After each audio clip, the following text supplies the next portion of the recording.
Now we move on to Ben Shapiro. You know Ben Shapiro? Bright young man, he's brilliant young guy, and he's talking about, this is C-SPAN 2's Book TV during the 2015 LA Times Festival of Books. The anchor Peter Slen is talking with Ben Shapiro, and they're having a discussion of his time at Harvard Law School. My Elizabeth Warren story, she and I met at the top of the W Hotel in L.A. because she was recruiting me for Harvard Law School at the time. And in our first conversation, she'd read my profile, and she started grilling me. I'd just written a book about leftist bias on college campuses. And she suggested there was no such thing as a leftist bias on college campus, which is only discounted by every single poll ever done on a college campus. And then she started ripping into Rush Limbaugh, at which point I asked her if she'd ever listened to Rush Limbaugh, and it got relatively heated, which was an interesting way to recruit. Guy was being recruited by Elizabeth Warren, and after a time, all she could talk about was me. And she had never even listened. Started ripping into me, trying to recruit Ben Shapiro to Harvard Law. Got to take a break. It's amazing. Well, new calls for the Democratic Senate candidate in Massachusetts, Elizabeth Warren, to come clean about her history. This whole controversy started a couple of weeks ago when it surfaced that Elizabeth Warren, who was challenging the Republican Scott Brown in Massachusetts for his U.S. Senate seat, has claimed in the past to be a Native American. While she was teaching at Harvard, while she was at another top university, she listed herself. She claimed she did it because she wanted to meet other people who were like her. This is all based on her claim that her great-great-great-grandma may have been Cherokee, something now genealogists have said they have zero evidence of. And we have heard increasing calls from the Cherokee community after new reports suggest that Warren may not have any Cherokee background at all, to have her apologize. Twyla Barnes is a Cherokee genealogist behind the blog Thoughts from Polly's Grandmother. She wrote an open letter to Warren asking for proof of her heritage. Twyla, thank you very much for being here. You know, she maintains that it's been in her family. She's known about it for a long time, and maybe there's no proof of it, but that she is indeed 132nd Cherokee. What say you? No, she's not. I've looked at her documentation. I've looked at her family papers. There's nothing to indicate she's Cherokee.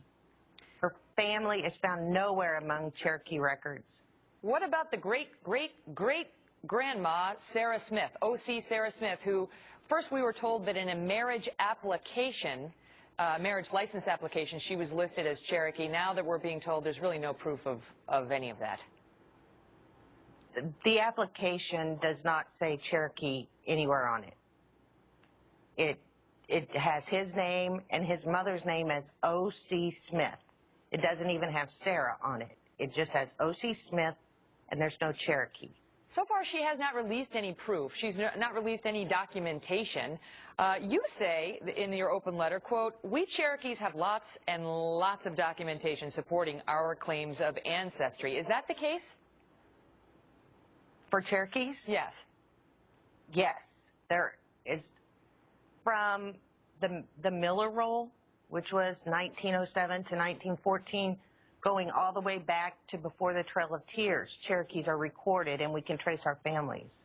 She doesn't provide documentation as proof, but apparently her campaign is pointing some folks to the Pow Wow Chow cookbook, a Native American, in which she's got a Native American recipe. She's listed as, you know, one of the providers, or a Native American recipe that, I don't know, she called for mayo in it. She's taken some heat for suggesting that a Native American recipe has mayo in it. I don't understand how it works, Twyla, quite frankly. But she's pointing to this, apparently, and she's also given this soundbite about her appearance and the appearance of others in her family. Take a listen. I still have a picture on my mantle at home.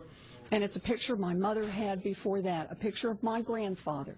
Aunt B has walked by that picture at least 1,000 times, remarked that her father, my papa, had high cheekbones, like all of the Indians do, because that's how she saw it. And she said, and your mother got those same great cheekbones, and I didn't. She thought this was the bad deal she had gotten in life. Being Native American has been part of my story, I guess, since the day I was born. What's your reaction to that, Twyla?